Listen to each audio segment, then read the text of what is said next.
What's good, peeps? Good morning. Good bloody morning. How's everyone doing? Hopefully you're all doing very well. If you're new to the channel, don't forget to please press that subscribe button. Don't forget also to like and share the vids. Thank you so much to everyone that that continues to do that. I just saw something that popped up that I didn't know about. Didn't know about at all. That's it. This is a bit random, but I didn't even know this fight happened. I'm off.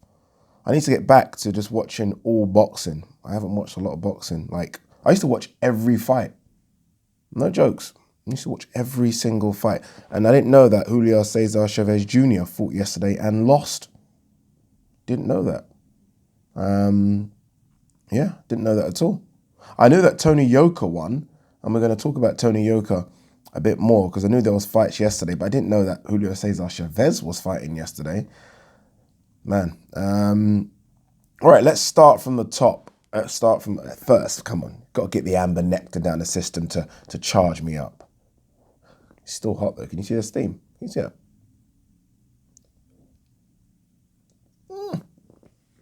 Bloody hell. And you burnt my tongue. Jeez. All right, let's talk Manny Pacquiao possibly fighting Conor McGregor before we go and talk real boxing stuff. That's not real boxing, is it? I mean, it's a boxing match, but it's not real boxing. For those of you that are shaking your head right now saying ain't gonna happen, yes, it is. It's more likely to happen than not to happen. Let me just tell you that. I spoke about, well, I didn't mention the fight, but I spoke about this a couple of months ago. A couple of you have sent me tweets saying, Addy, is this what you were talking about? And yes, this is what I was talking about. When I said there is a big fight planned for the Middle Eastern region. At the time, that news was almost embargoed. So, like, I don't know if you guys know what that embargo shit is, but you can't really talk about it. So the person that told me it was embargoed, Addy, don't really talk about it. I kind of broke. I didn't really talk about it. I didn't mention the name, did I? Didn't mention the name. But now we can talk about it a bit more. This fight, oh my God, sore throat. This fight has been in discussions for a while. As soon as it was, as soon as it wasn't going to be Conor McGregor fighting in the UFC, Conor McGregor wanted to have a fight. And there were a couple of boxing names put forward. Paulie was put forward, but that's died down now. And Manny Pacquiao was put forward. A couple of other fighters put their hands up as well, wanting to fight. But Manny Pacquiao was discussed as an option. Hence why the talk about who Manny Pacquiao is going to fight has died down. I said this. Kind of say a lot of stuff, don't I, to be honest? I just say anything and see what sticks. But I did say this a couple of weeks back, right? That all of a sudden, there is no talk about Sean Porter fighting Manny Pacquiao, no talk about Mikey Garcia fighting Manny, no talk about Amir Khan, who I said should get the fight. Well, that just died down. And the reason it died down was because behind the scenes, there was talk about Conor McGregor versus Manny Pacquiao. Yeah, I don't know if this has any, like, it's not a big fight. That's what I'm trying to say. I mean, people might argue and say it is in terms of that, but I don't even think it's as big as it would have been maybe a year ago, right? I feel like Conor's stock has dipped a lot. Still a big fan of Conor McGregor, but his stock has dipped a lot. I mean, he has accusations and charges left, right, and center. He's not the MMA fighter he once was. I know he's coming off, it was nearly a year ago, that win against Cowboy Cerrone. He's been sat on the shelf since, but in the same instance, so is Manny Pacquiao. But Manny Pacquiao's an old man now. So Manny Pacquiao's older, is coming off a win, but that Keith Thurman win seems such a long time ago. And he got Conor McGregor, who at best now is a part-time MMA fighter who's going through so much shit outside of the octagon, and they want to get it together in the Middle East. I don't know. It's not what it would have been a couple of years ago. A couple of years ago, that fight happens in Vegas. Even after McGregor lost to Mayweather, I still think there's something in that. I still think it would have done good numbers. Now, though, I'm not excited by that whatsoever. For some weird reason, I was quite excited about McGregor Mayweather. Maybe it's just a build-up because I know that both of them trash talk. And I thought, okay, this is going to be fun. And it kind of was fun, just to build up. Obviously, the fight was dead. With this one, Pacquiao doesn't trash talk. He's very respectful. And we know that Pacquiao will kick McGregor's ass. Like, Mayweather kind of just, I don't know what happened with Mayweather. Like, he almost like he carried McGregor and then decided, okay, let's get rid of him.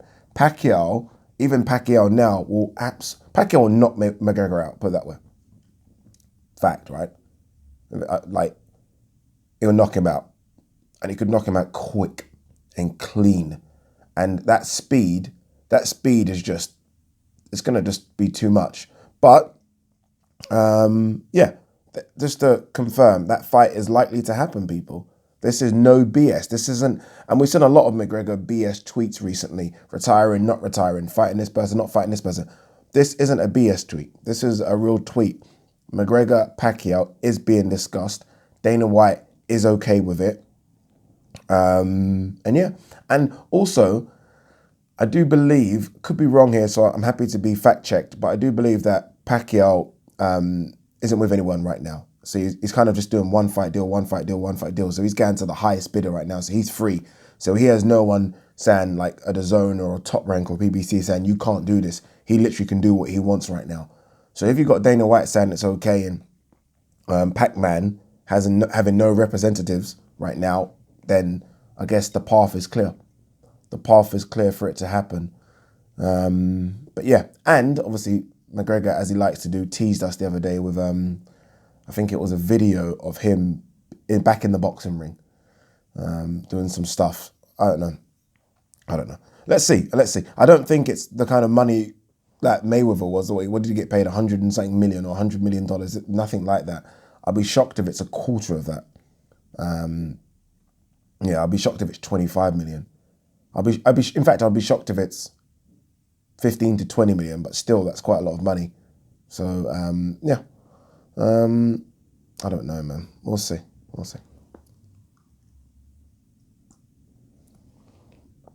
Talking of money, I didn't get to do a video on this yesterday. I wanted to do a video talking about this Canelo Golden Boy DAZN situation. Mike Coppinger, the man in the know, said that there was a 10-hour discussion between all parties yesterday to try and iron out this issue. For those of you that have been living in Mars or been on the moon for the last 2 weeks, Canelo sued Golden Boy and DAZN, I believe. I think I need to get that correct. Golden Boy and DAZN with regards to his current situation. That current situation being his contract with DAZN. Now, I guess the reason why he sued is because they're not happy with the level of opponent that he wants to fight. He wanted to fight Yildirim next. The WBC mandated that fight. They're not happy with that. And they're like, well, look, we're paying you 35 million a fight. We want some input as to who you fight, right? We want to know that it's worth 35 million. It's an interesting debate, isn't it?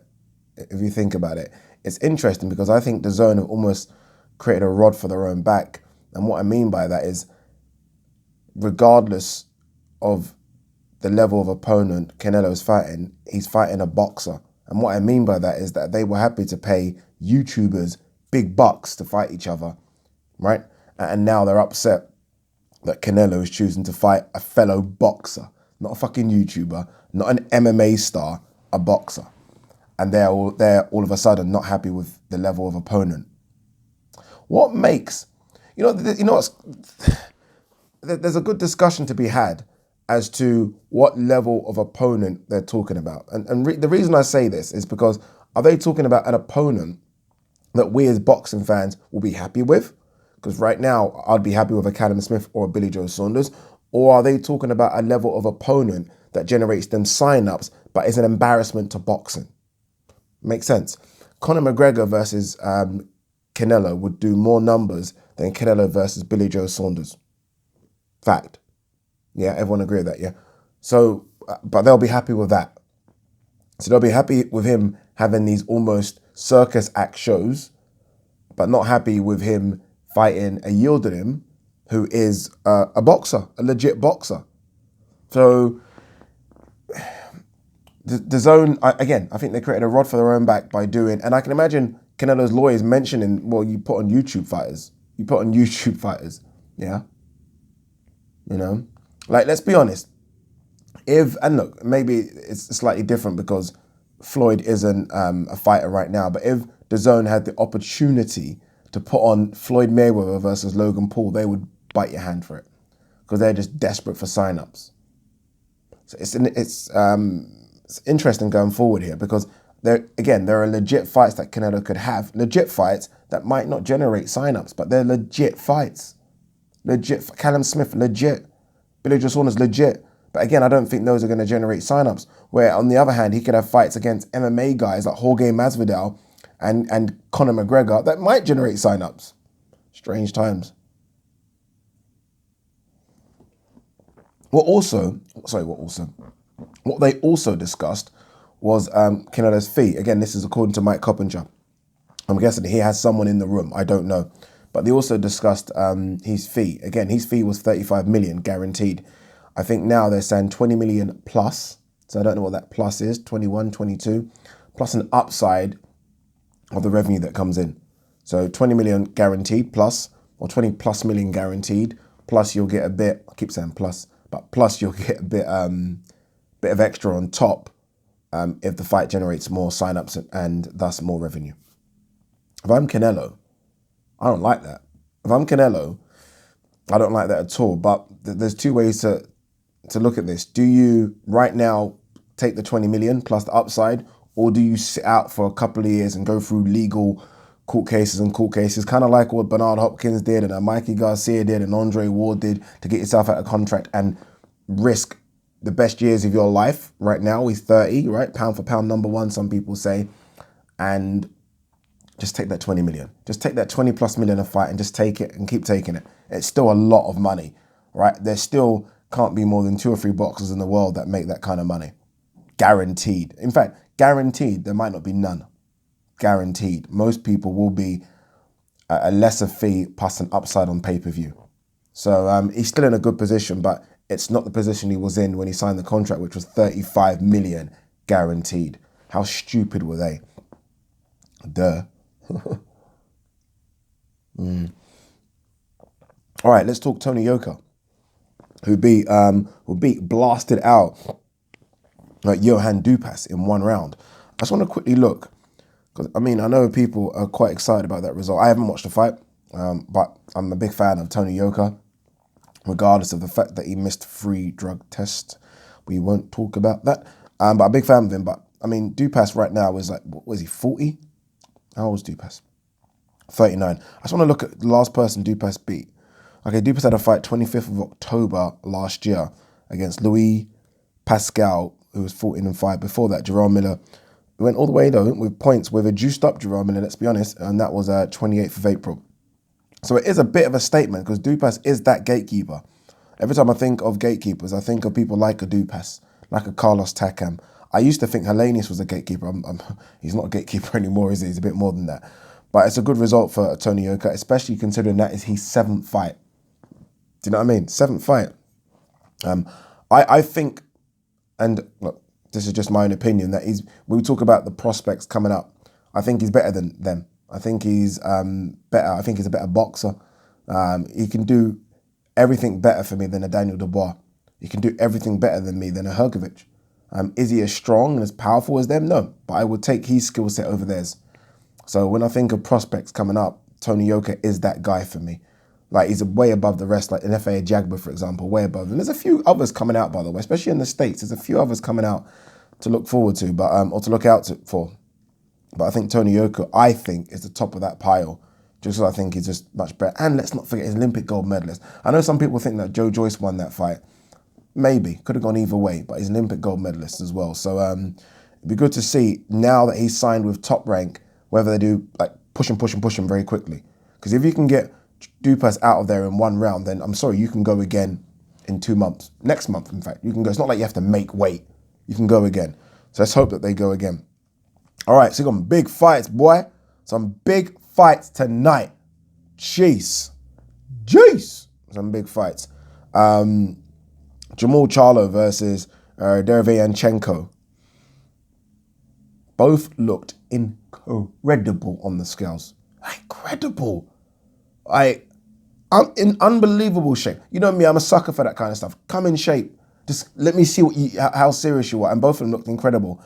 I think Jamal Charlo, who actually has lost, I think he's the better Charlo. I think Jamal,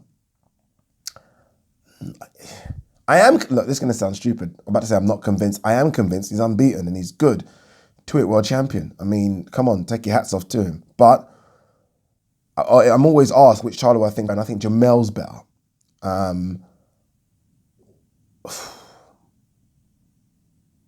sense an upset in this one. I think Derevyanchenko is going to beat Jamal Charlo. I do. I really do. I don't know what it is. Well, I do know what it is. It's the Golovkin and the Jacobs performances that tell me that I've seen him at that level. It's not sin. I haven't seen Jamal Charlo do anything at 160. I've seen Derevyanchenko do it at that level. Yes, people might say he lost both fights. Close, very close. And Golovkin's obviously completely different. Let's park that for a second because Golovkin's style's so different.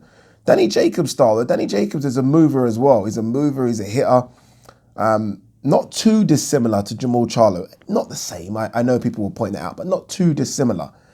And in the end, what you've got to do, unfortunately, with guys like Derevyanchenko, unless you're slick like Mayweather, and not many boxers are, honestly, there's going to be a time where you've got to stand and trade. Oh, why am I making myself laugh? I don't know. But it's true though, people. There's going to be a time. I remember like in school, when I was young, primary school, there was a bully. Didn't want to fight him. Can't lie, I was a bit scared. I was like, oh man, he's going to kick my ass. But then he had, the funny thing is, this is such a random story, but I remember it like it was yesterday. His name was David Maynard. Strong.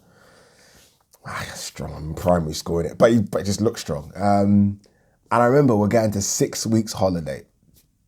I remember thinking, I don't have to fight him. If I leave now, who's going to remember it? It's a summer, 6 weeks holiday. When I come back, who's going to remember? No one's going to remember. He was waiting at the gate. I was thinking, oh God, could have gone the other gate. And I thought, oh, here we go. Got to somehow have a fight with him on the way home. I remember this like it was yesterday. I went to Ranelagh Primary School. I might have to do a Newham Talks with Kano because I am obviously from Newham. Anyway, so I had to stand and fight. And I won. And I remember being so upset that it was the 6 weeks holiday because I'm thinking everyone's going to forget by the time I come back. They didn't forget. I came back and everyone started talking about it. Anyway, it's so random. But there's going to be a time when Jamal Charlo is going to have to stand and fight. In saying that, Jamal Charlo has got good knockout power, but I don't think he's as powerful as Derevyanchenko. I don't think so. What a great fight. As for Jamal Charlo versus Jason Rosario, I'm getting Jamal Charlo to take that one. I think Jamal Charlo is legit. He's big at the weight. So is Rosario, but I think he's big at the weight, very strong. And I think that Tony Harrison slip up, and by the way, Tony Harrison was doing quite well in the second fight as well, but I think that Tony Harrison slip up kind of woke him up. I think they both got a lot serious, both brothers. But I think Jamal Charlo, like I said, is the better of the two, and I expect him to win that one. And then, I wonder what he does. I wonder if he goes to 160. I wonder. I hope he does, but there's still some good fights for him at 154. What else we got? We got Dorticus versus Bradis. I'm going Dorticus. I know a lot of people are going Bradis. I'm going Dorticus to win that one. And I'm going Josh Taylor to beat Kong Song as well. Josh Taylor looks in fantastic condition, doesn't he? Fantastic condition. All right, what else have we got? Anything else before we pack up? Also, don't forget, people, that it is Israel Adesanya versus Paulo Costa tonight. All right, a little line here.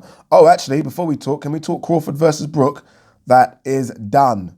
Well, they're saying nearly done, but let's be honest, that means it is done for November 14th. What are you thinking?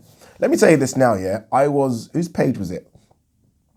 Vince Cummins, I think it was. I was on Vince Cummins' Twitter page. Is it Vince? I think it is Vince. And he said Brook is trash. Might have been that. Brook ain't trash. Brook ain't trash. Americans have is Vince American? I'm guessing he is. They have a way of saying things. Like I think I'm brutal. Like most people say, Ade, you're too hard. I wouldn't say a fight is trash like that. Brook isn't trash. The problem for Brook is this weight, 147. If Brook can get down to 147 healthy, look, I'm not saying he beats Crawford. Crawford's my favorite fighter. Actually, Loma is. Crawford, Loma, close.